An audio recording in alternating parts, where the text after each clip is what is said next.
Ho, ho, ho.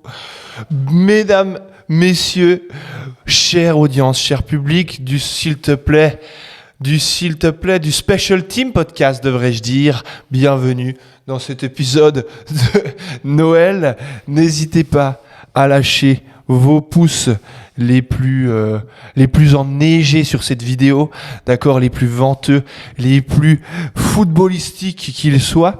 Mesdames et messieurs, voilà, nous avons décidé de faire un épisode de Noël. On a chacun choisi 3 équipes. Que l'on va récompenser d'un cadeau. Et j'espère que cet épisode vous plaira et que vous saurez l'apprécier à sa juste valeur. Thibaut, on a donc 2 équipes chacun qui sont en haut du tableau et une équipe chacun en bas du tableau à qui on va offrir un cadeau ou en tout cas leur proposer des cadeaux pour cette fin d'année. Tout à fait. L'intérêt du coup de cet épisode, c'est effectivement, comme vous avez remarqué vis-à-vis de notre accoutrement, c'est la spéciale Noël. Bravo à tous. Bravo pour cette année, premièrement. Et deuxièmement, aujourd'hui, nous allons donner des cadeaux aux équipes qui ont été sages, du coup, performantes. Complètement. Et pour un tout petit peu contenter tout le monde, on va aussi préciser les équipes ou l'équipe qui nous a le plus frustrés ou qui est tout simplement nul de chez nulos. Complètement. Et avant de commencer, oui, je me permets de rappeler qu'on espère que vous avez été sages comme nous avons été sages. Nous. Tu commences, je commence ? Tu peux commencer. Alors je commence. D'accord. Une des 2 équipes que j'ai envie de récompenser pour sa sagesse cette année, c'est les Buffalo Bills. D'accord. Les Buffalo Bills, ils ont actuellement 10 victoires et 4 défaites. D'accord ? Et puis, le cadeau que j'aimerais leur offrir à cette équipe de l'État de New York, proche des chutes du Niagara, le cadeau que j'aimerais leur offrir, c'est des playoffs sans les Chiefs. Oh. Ce cadeau va se réaliser puisque les Chiefs ont récemment été éliminés de la playoff contention, donc de la course aux playoffs, alors que finalement, sur les 5 dernières années, les Bills se sont cassés les dents 4 fois sur les Chiefs en playoff. En 2020, ils perdent le AFC Championships 38-24. Ouf. L'année d'après, en 2021, ils perdent au Divisional Round 42-36 en prolongation, overtime, où ils n'ont même pas le temps de récupérer la balle parce que les règles étaient encore mal construites à l'époque. En 2023, ils perdent de nouveau au Divisional Round 27-24, donc un maudit field goal les retient des prolongations. Et en 2024, ils reperdent encore une fois au AFC Championships 32-29. Championships, je sais pas pourquoi je dis chips, mais c'est pas grave. 32-29. Aucun problème. Donc cette année, pour mes Bills, pour tes Bills, pour les Bills, partout dans le monde, la voie est royale puisque les rivaux invétérés, ceux sur qui ils se sont cassés les dents, ne sont pas présents. Donc, il y a quand même quelque chose à noter par rapport à ça, c'est qu'en réalité, ça score. Ils se font éliminer sur du gros scoring, donc ils marquent des points, mais la défense reste vraiment en retrait dans cette équipe. Ouais, complètement. Non, c'est finalement c'est Josh Allen qui mène cette équipe d'une main de maître, exactement. Et puis c'est vrai que la défense a de la peine, mais je me dis ils ont l'expérience des grands moments, et ça va peut-être le faire. On l'a vu la semaine passée contre les Patriots de New England. Ils ont su remonter la pente. Et quand Josh Allen get going, comme on dit, il get going et puis il arrive quand même à tirer son équipe. C'est pas évident de parler avec toi en face parce qu'en plus t'as ton bonnet qui s'est retourné. Il n'y a rien qui va, mais on y va. C'est la magie du freestyle. Et le cadeau pour les Bills, c'est des playoffs sans les Chiefs. Nice. Je suis content pour eux et j'espère qu'ils iront au bout cette année. Excellent. Allez Josh Allen, allez les Buffalo Bills. Thibaut, l'équipe que tu as envie de récompenser. Alors, moi, l'équipe que j'ai envie de récompenser cette année, en réalité, il y en a 2, mais je vais parler de la première, qui est dans la NFC West, donc les Seattle Seahawks, bien sûr. J'ai envie de les récompenser cette année pour leur très très bonne saison jusqu'à présent. En tout cas, ils sont 100% playoff, je crois d'ailleurs, depuis cette semaine. Ou bien, peut-être je me trompe. Ouais, je suis pas sûr. Je peux vérifier. Vas-y, je t'écoute. Peut-être qu'ils peuvent encore jouer quelque chose, mais en soi, j'ai envie de les récompenser avec une victoire au Super Bowl. Oh. Waouh. Pourquoi Mais pourquoi je parle de ça? Parce qu'en fait, il y a un parallèle historique important à noter. Ils ont du coup un départ à 10-3. Je crois maintenant ils sont à 11-3. Anyway. Ils sont actuellement... Attends, ça reconnaît pas ma Face ID. Ils sont 11-3, mais ils sont pas encore en playoff. Pas encore en playoff, contrairement à les Chiefs qui, eux, sont éliminés des playoffs. Ils sont dehors. Et Chris Jones qui ne savait pas lors de l'interview après-match et qui a dit « Il nous reste encore une mince chance de se qualifier pour les playoffs. » Et tous les reporters lui ont fait savoir que non, mon petit lutin. Non, ciao. C'est ciao, ciao. Ciao la dynastie. Allez, bye bye. Hey, bye bye. Énorme. Quoi qu'il en soit, si je disais du coup une récompense, enfin plutôt un cadeau de Noël, ce serait une victoire au Super Bowl. C'est simplement parce que y a une égalité parfaite avec les saisons de 2013 et de 2019 des Seahawks. À savoir que la formule magique ici, c'est une défense évidemment en top 3 qui nous fait un petit peu rappeler cette fameuse LOB, Yeah, of course. Boom, absolument. Et une attaque, ma foi, top 10, un peu en deçà, mais quand même relativement efficace. Oui. Donc pour moi, c'est un crew, une équipe qui peut fonctionner jusqu'au Super Bowl. Et surtout, ce qui change un tout petit peu, c'est qu'ils ont le plus gros différentiel de points par match cette saison, soit de 12,4. Donc c'est à peu près le score avantageux qu'ils ont par rapport aux autres équipes sur le reste de la saison. Et si je fais ce rapprochement au Super Bowl, c'est que les années précédentes, donc 2013 et 2019, eh bien, l'avantage de points, le différentiel était de 11,3 et de 8,8. Du coup, un léger avantage cette année, bien sûr. Tout à fait. Merci Thibaut. Et puis, je l'ai écrit sur notre blog, donc n'hésitez pas à aller faire un tour. Le lien est en description. Mais cette saison, ça a permis de voir à Seattle l'éclosion de Jackson Njigba. J'adore que tu le prononces parce que j'ai dit tellement faux. Jackson Smith Njigba, pardon, ce receveur de talent qui, avec Sam Darnold à ses côtés, a pu exploser en fait aux yeux du grand public. Donc effectivement, une belle victoire au Super Bowl, ça serait incroyable étant donné, je pense, de la division d'où ils viennent, avec les Rams, avec les 49ers dedans, qui sont tous encore en contention pour les playoffs. Je te rejoins en tant que duo de Père Noël. Ça me ferait plaisir qu'on puisse leur offrir ce cadeau-là. Est-ce que tu as vu Tyler Lockett se faire pousser par terre par Cooper DeJean en parlant des Seahawks, etc. Je fais le lien avec du coup Tyler Lockett qui est receveur. Oui, bien sûr. Non, j'ai pas vu. T'as pas vu? Non. J'enverrai un lien à ce bon vieux Romain, comme ça on pourra se mettre à jour. Ouais, très bien, je serai mis à jour. La deuxième équipe, moi, que j'ai envie de récompenser, ce sont les Indianapolis Colts, qui sont actuellement à 8 victoires, 6 défaites. Et en fait, les Colts, j'ai envie de les récompenser du cadeau suivant: se qualifier pour les playoffs et aller gagner un match en playoffs. Avec Philip Rivers, 44 ans, de retour depuis quelques jours en NFL, qui a fait une performance somme toute honorable. Face aux Seahawks, 18-16 défaites, sachant qu'il n'avait pas touché un terrain professionnel depuis 4 ans. C'était intéressant. Mais ils ont fait un tellement bon début de saison, les Colts. C'était tellement surprenant.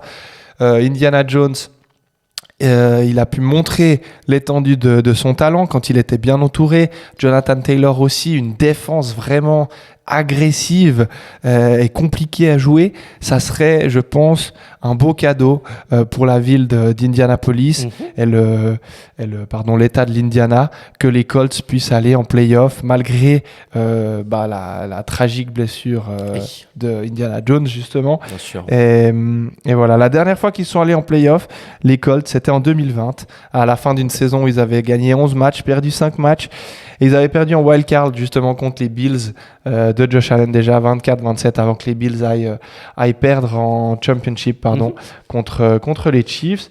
Et puis je voulais encore leur dire quoi à nos auditeurs, que je vais essayer de la peine à lire mes notes. Pas de souci. Ah oui, ils ont encore 2 matchs dans la division. Un contre les Jaguars en semaine 17, un contre les Texans. Donc il y a beaucoup de choses qui vont se jouer là dans ces dernières semaines, puisque les Texans et les Jaguars sont aussi 2 équipes en forme. Qui mériteraient aussi probablement des cadeaux. Mais voilà, j'ai dû faire un choix. J'ai fait un choix. Cette année, c'est les Colts à qui je mets un beau cadeau sous le sapin de Noël. C'est un super cadeau, effectivement. Ouais. Merci beaucoup pour ce cadeau. Alors non, ça c'est un plaisir. Et toi, moi, alors... cher Père Noël? C'est moi le Père Noël de cette session, bien sûr. J'ai une autre équipe à qui j'ai bien envie d'offrir un cadeau cette année. Pardon. Il s'agit de la même division et cette fois-ci, je vais parler des Rams, d'accord? Ok. Bien sûr. Et le cadeau que je veux offrir aux Rams, c'est un fichu MVP pour Matthew Stafford, bien sûr. Parce que très bien. Actuellement, je crois qu'il est top 2, voire top 3 dans les rankings. En passing yards. Ah non, Le premier étant Dak Prescott, attention, bien sûr. Ouais. Donc, il fait une saison magnifique, Dak Prescott. Mais ils vont sûrement pas aller en playoffs, ces Cowboys. Mais quoi qu'il en soit, on parle des Rams. Tout à fait. Et les Rams, justement, la récompense, ce serait le MVP pour Matthew Stafford, qui est à 3722 yards pour 37 touchdowns et seulement 5 interceptions. C'est gargantuesque comme stat. J'avais appelé Jalen Hurts comme MVP quelques épisodes précédents. Je me suis complètement fourvoyé.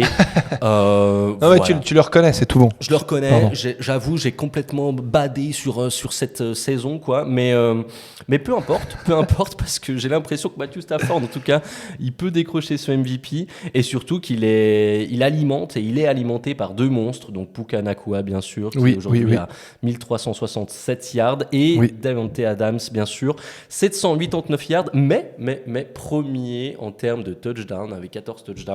Ah ouais. Le roster offensif est plutôt chaloupé. Il est chargé, effectivement. Ouais. Ils ont cette paire de running back que je connais bien puisque je les ai dans mon équipe en fantasy. J'ai même les 2 depuis quelques semaines, Blake Corum et puis Kyren Williams, qui finalement, comme toi et moi, s'échangent les rôles, s'échangent des responsabilités, voilà, au fur et à mesure des drives, d'un drive à l'autre, d'une possession à l'autre. Et puis, c'est vrai que cette équipe, c'est tu as souvent parlé du terme de Ferrari pour les Eagles, une Ferrari mal conduite. Eh bien, on pourrait aussi très bien dire que cette équipe des Rams est une voiture de belle qualité, peut-être une Aston Martin, c'est ça. Ou que sais-je. Mais effectivement, merci pour ce beau cadeau. Je rajouterais quelque chose. Mais vas-y. Par rapport aux Seahawks, je dirais que les Rams ont un désavantage, c'est qu'ils ont une défense qui peut potentiellement sans mêler les pinceaux, trébucher. Il faut savoir que, et ça c'est une stat que je n'avais pas avant de travailler sur ce podcast, c'est qu'ils ont la défense la moins chère de toute la ligue. Intéressant. Les Redskins, excusez-moi, les Commanders, du coup, on bipera, mais quoi qu'il en soit, les Commanders ont la défense, ou plutôt le roster le plus vieux, et les Rams, quant à eux, c'est les plus pauvres. J'ai cru que tu allais dire que les Commanders avaient la défense la plus chère. En fait, non, tu t'en profites juste pour dire qu'ils ont la défense la plus vieille. Complètement. Alors que cette équipe n'est pas du tout relevant pour cet épisode. Rien à voir. Fossilisante celle-ci. Hop, bon, allez. Tu les laisses tranquilles, merci beaucoup. D'accord. Je reprends la main si tu es d'accord. Je vais offrir un petit cadeau à une équipe dans le besoin. Parce que c'est aussi ça la magie de Noël, c'est aussi ça la saison des fêtes. C'est partager, donner à ceux qui en ont besoin, ceux qui ont froid, ceux qui ont faim. Les plus nécessiteux. Et puis moi, l'équipe dans la AFC que j'ai envie de prendre dans mes bras et dire ça ira, petit bonhomme, tu verras, ça ira. C'est les New York Jets. Les New York Jets, ils ont quand même réussi à remporter 3 matchs cette année, ils en ont perdu 11. Mais le cadeau pour eux, que j'ai envie de leur faire, ce serait de réussir à se maintenir dans le top 5 de la draft. De la draft 2026. Pourquoi ? Parce qu'en 2026, au premier tour, ils ont 2 pics. Au deuxième tour, ils ont 2 pics. Ils ont leur pic respectif, donc de l'équipe. Et puis, au premier tour, ils ont le pic des Colts. Et puis, au deuxième tour, ils ont un pic des Cowboys.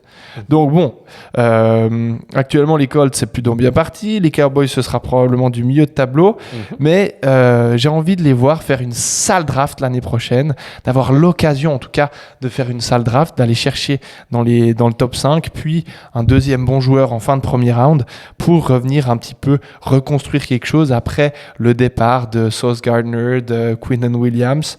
Donc voilà. Et puis, il faut encore savoir que en 2027, ils ont 3 pics au premier tour. Un pic des Jets de eux-mêmes, un pic des Colts et un pic des Cowboys encore, puisqu'ils ont échangé ces deux monstres qu'ils avaient dans leur défense. C'est gargantuesque 2027, mon Dieu. Ouais, non, c'est compliqué. Il faut se préparer à soit un torrent de la part des Jets dans les prochaines années, soit à une moquerie sempiternelle et éperdue parce qu'ils n'arriveraient peut-être pas à remonter la pente. J'ai envie de dire encore qu'ils ont battu des équipes faibles et puis ils jouent cette semaine contre les Saints de New Orleans qui sont aussi une équipe plutôt faible. Attention à pas aller gagner cette partie et puis à prendre le risque de sortir du top 5. Et puis voilà, après forcément le cadeau se prolongerait au mois d'avril si ils pouvaient assurer leur draft avec des choix solides et une direction une direction sportive qui construit pour le futur et pas pour le maintenant tout de suite. Oui, mais il y en a beaucoup qui sont bloqués sur l'instantané, tout à fait. l'instant T, j'ai envie de dire. C'est ça. Mais le long terme, la longévité, personne n'en parle, à part Howie Roseman, évidemment, le général manager des Eagles, qui est absolument fantastique. J'ai hâte de voir cette année. Thibaut, toi, tu as envie de récompenser quelle équipe dans le besoin en cette fin d'année 2025 ? Alors, vous me connaissez, altruiste. J'ai énormément d'empathie pour tous les membres, toutes les équipes de la NFL, notamment celles de ma division, soit la NFC East. Je parlerai ici, évidemment, des New York Giants.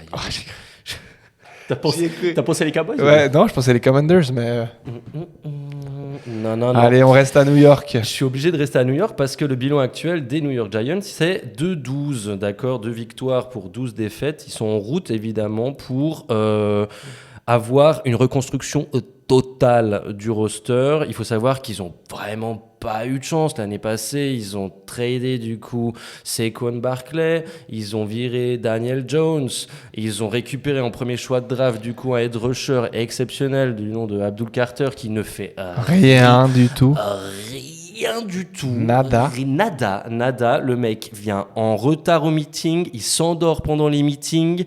Il y a du drama. Je me suis un peu renseigné du côté New York. Ouais. C'est pas très sérieux. C'est ça. Mais en fait, quand tu as une superstar du college football, évidemment, il y a une chance qu'il se repose sur ses lauriers. Et là, on est clairement sur quelqu'un qui se repose sur ses lauriers, qui se fait bench. Attention, donc ça veut dire qu'il ne joue pas ses matchs. Donc j'ai envie de dire, ils ont tellement eu un flop gargantuesque en termes de roster, ils ont fait des mauvais choix. Il est temps que la roue tourne. Je pense que lors de cette draft 2026, ils auront l'occasion de montrer un peu plus de compétitivité, je ne sais pas si ça se dit, mais en tout cas plus de bagou, j'ai envie de te dire, quoi. Voilà, j'espère en tout cas que Jackson Dart, ils vont réussir à construire autour de Jackson Dart, le permettre à ce rookie évidemment de performer sur plusieurs années, on leur souhaite ça, pour que finalement cette division de la NFC East, elle soit pas si unilatérale, parce que je vous cache pas que... On s'emmerde au top, quoi. On s'emmerde. Voilà. Mais c'est tout ce que j'ai à dire concernant les Giants, bien sûr. Merci beaucoup, Thibaut, pour cette fine analyse. J'ai envie de te remercier aussi parce que la saison de la Noël, c'est aussi la saison des merci. J'ai envie de te remercier de m'avoir épaulé finalement. Enfin, c'est pas que tu m'as épaulé, on s'est épaulé l'un l'autre, mais d'avoir finalement accepté qu'on se lance dans cette aventure ensemble. Évidemment. On a quand même réussi à sortir quelques épisodes, à se taper des bonnes bonne barre de rire. Je crois qu'aujourd'hui, Ouais, on a bien rigolé. on a bien rigolé. Ça gratte. Hein. Et moi, ce que j'ai envie de demander au Père Noël cette année, c'est que ça puisse continuer comme ça en 2026, avec premièrement des playoffs qu'on mérite, et puis peut-être plus tard dans l'année, la draft, et puis une deuxième saison du S'il te plaît, du Special Team Podcast, du STP. Ensemble, parce que franchement, je le dirai jamais assez, ces après-midi ensemble ou ces soirées à parler dans ces deux micros, même si ton câble est des fois enroulé et que ça me stresse un peu, c'est du pur bonheur. Donc c'est ce que je demande au Père Noël vis-à-vis du Special Team Podcast en cette fin d'année 2025. Et tu remarqueras qu'il fait à nouveau très très beau quand on enregistre. Eh oui. C'est fou parce que quand on se croise les deux, eh bien il fait super beau. Et voilà, il y a quelque chose. C'est un signe du destin, j'ai envie de vous dire. Quelque chose. On vous espère vous envoyer un petit peu la neige là où vous êtes.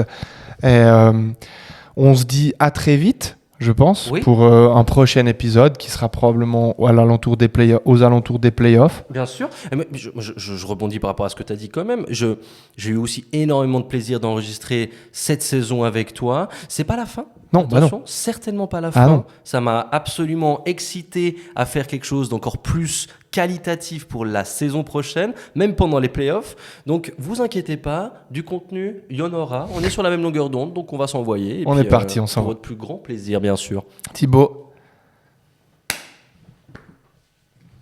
cher public, joyeux Noël.